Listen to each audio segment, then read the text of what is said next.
What's the difference between a bike that costs $150, A bike that costs $1,500, and a bike that costs $15,000?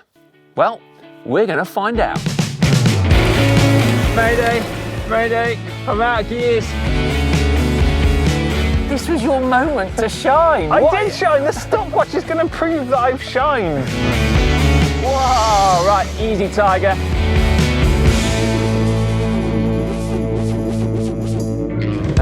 That's all I've got. Pinarello, one of the most lusted after bike brands, have just released a new version of their all-conquering road bike, the Dogma F. Now, previous versions of this bike have racked up 7 Tour de France wins in just 12 years, and this new one is supposed to be even better. Fast? Hell yes. Cheap? Hell no.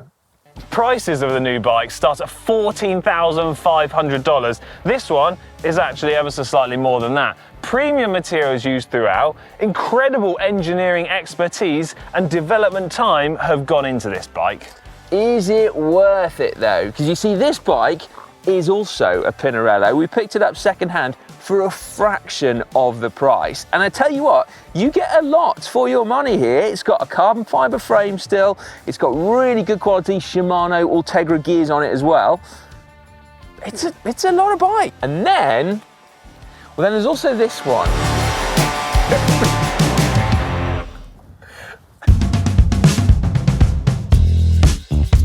We picked this one up secondhand as well for a fraction of the price of this one. And you know what? Like, it's got drop handlebars, it's got gears, it's got brakes, it's got tyres with air in. You're basically just trying to say it's a bike. It is a bike. In order to get one cheap enough, we have had to go vintage, haven't we? Quite seriously vintage. We literally could not find a brand new bike with a low enough price tag. To find out what the difference is between these bikes, we need to put them to the test. And over the course of this video, we're going to find out just how much faster this bike is compared to this bike and this bike. But not only how much faster it is, but also why.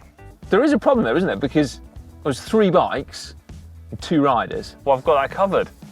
This is Patrick. God, he looks like he means business, doesn't he? He looks blowing serious. Who's riding what bike, I hear you ask? Well, I've got brown envelopes to sort that out. Patrick.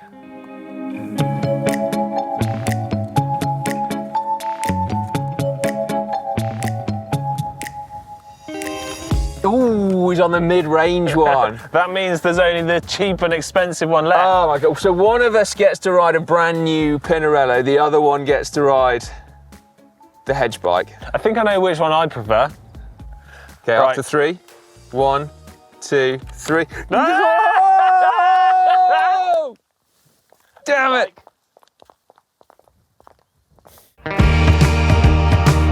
As we begin to set up our new bikes, we hatched a plan on how best to test these bikes. There are so many differences between them: braking, handling, gears, weight, and aerodynamics. So we will race them up a killer climb before seeing how fast we can ride them on the flat, individually, and in a straight line sprint. How big a difference will there be? Oh, and if you're wondering who Patrick is, he is also an ex-pro cyclist, and he does actually talk and laugh, as you'll see when you watch our German language channel GCN auf Deutsch, where he is our new presenter. Now, you might think there is another issue here with this test, and that is that a bike is only as good as its rider, and therefore it's perfectly possible for a $150 bike to go a lot faster than a $15,000 bike with the right rider on it. But no, we've considered this, so all our bikes are fitted with power meters. And so if you all ride at the same power to weight ratio, any difference in time is going to be down to the bike and not the rider. Well, watts per kilo, Patrick? Let's do 10. 10? Wow. 10 watts or watts per kilo? Let's maybe dial it back just a shade, maybe like 4.5. I'll go with 4.5. Let's see 4.5 watts per kilo. Okay. 3, 2, 1.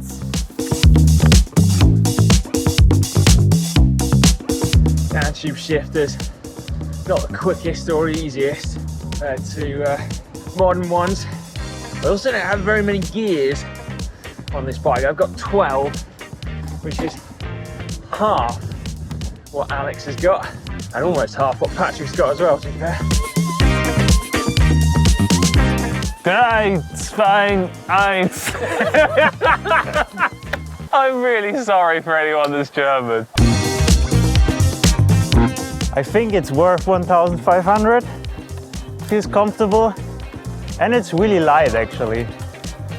So good for climbing. It's my time to shine and represent this bike in the best light possible, because I mean it would be appalling if I lost. Right, 3, 2, 1, let's go. It's everything I expected it to be and more. It's a beautiful bike to ride.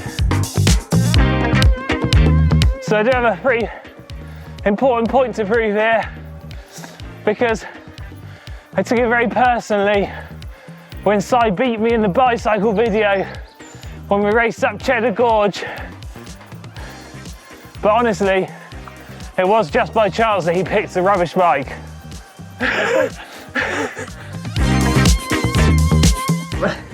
I'm out of gears.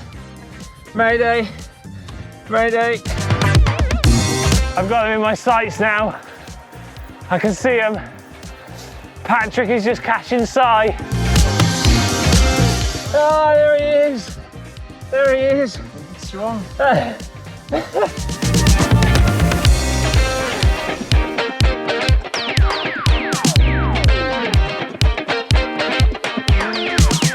You know what? I made the biggest mistake ever.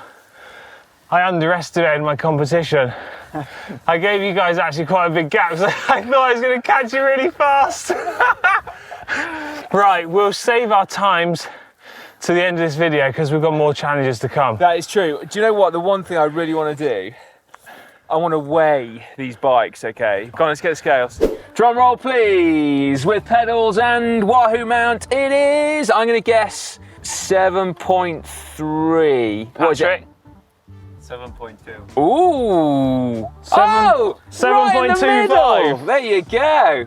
That is proper light for an aero bike, isn't it? Get that bottle off and the Yeah, Wahoo get off. your bottle off. I reckon 7.8. 7.6. Ooh. 8.94. Okay, that's better. It's under 9. Yeah, but you can't have it all. Come on then, I'm going to need some help lifting mine. 10.54. 7.5. It's a chunky boy. God, isn't that weird that they're all about equidistant apart? Yeah, just a shame the price isn't the same. But whatever, that's not what it's all about.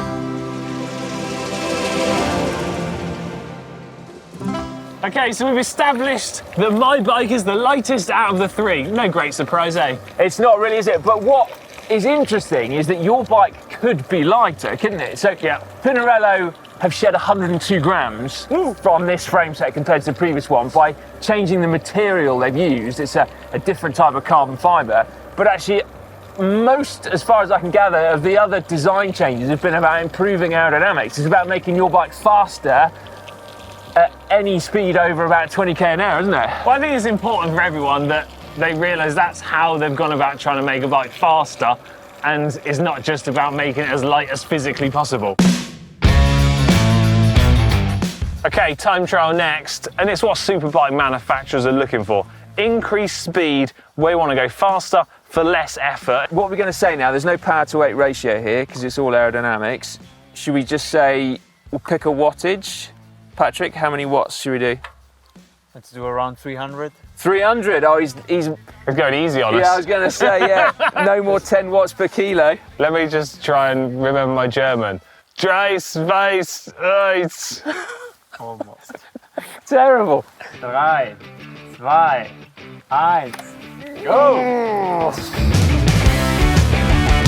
Whoa, right, easy Tiger, 300 watts. Nothing for this mean machine. You know what, I actually feel pretty quick on this bike. Because it's flat, I don't need to change gear. That's a bonus. 1, 2, 3, go! That's all I've got. No one's here to hold me up. 3, 2, 1, let's go. I mean, just riding, knowing that you've got an aero bike, gives you that mindset, and it puts it to the forefront of your mind.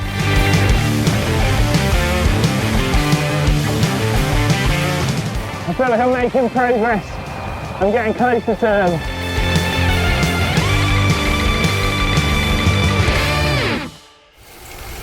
Wow! Where were you? Like, what were you doing? Did you get lost? I was literally just behind you. I made the same mistake again of underestimating your performances, but... This was your moment to shine. I did shine. The stopwatch is going to prove that I've shined. Do we have another test to go? We do. I thought you'd like this one, guys.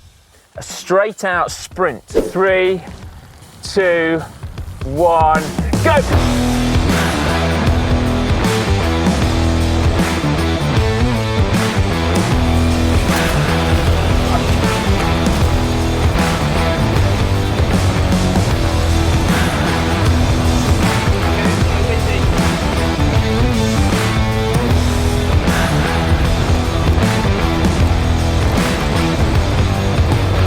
I got a bit scared when we were going that fast.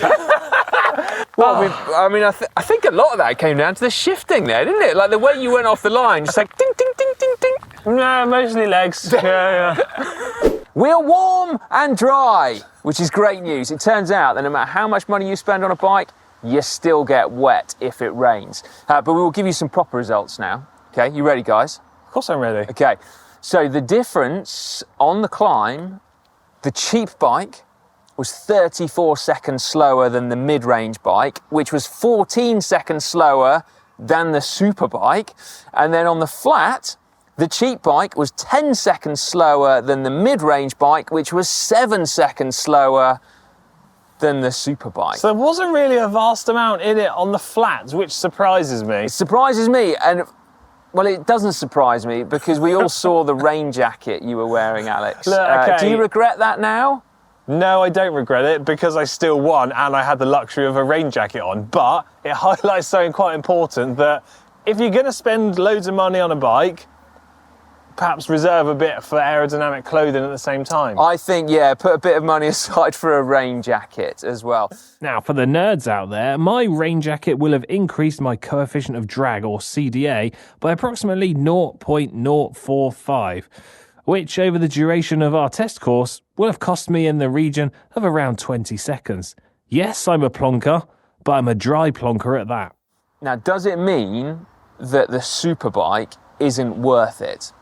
That's the question. To my mind, it depends how much money you've got, doesn't it? That's what I was going to say. It is better, and therefore it is worth it. Like, you can measure the difference. So for performance-oriented riders, that's a win. But most importantly, for me, you can feel the difference with every pedal stroke and every gear shift and every time you pull the brakes. It's undeniable. Top spec bikes, like this one, are a fantastic piece of equipment, are incredible to ride. But I actually think one of the best bits about today is that we had Patrick and his kind of more mid-range affordable bike, highlighting that you're kind of close in terms of performance, or come along those lines, but for way less money. I think the fact that the three of us have gone out for one bike ride, all together, all on totally different levels and performance of bike, but all had a great time, is the big takeaway for me. Just as well that the strongest rider was on the slowest bike, though. I mean, to be fair. No, I mean, this bike will not win you the Tour de France, but you can have an awful lot of fun on it, can't you, basically? And that bike won't win you the Tour de France either, but you can do basically anything on it. That one will win you the Tour de France. I think if we'd have let Patrick loose to release his full potential, I think on the middle bike he would have just beaten me still. So, having ridden these three bikes at different price points, does that mean that we think we've found a sweet spot for price versus performance? I think I've got an idea in my head of a price. Do you guys have one as well? I got an idea. I'd like to know what you viewers think about this. So get involved in the comments section. At what price point do you get the most value? So that trade-off between performance and money. Patrick, what do you think? I would say 3,000. 3,000 Ooh. euros. we going with? Okay, I was going to go less. I was going to go 2,000. I was going to say 2,000. Right, get involved in the comment section down below. Give the video a thumbs up if you've enjoyed it. And Patrick, thank you so much for braving the English weather. I mean, you've seen the best of it today, haven't you? If you want to see more of Patrick, actually, head over to GCN auf Deutsch and subscribe and check out Patrick's videos. They're going to be out soon.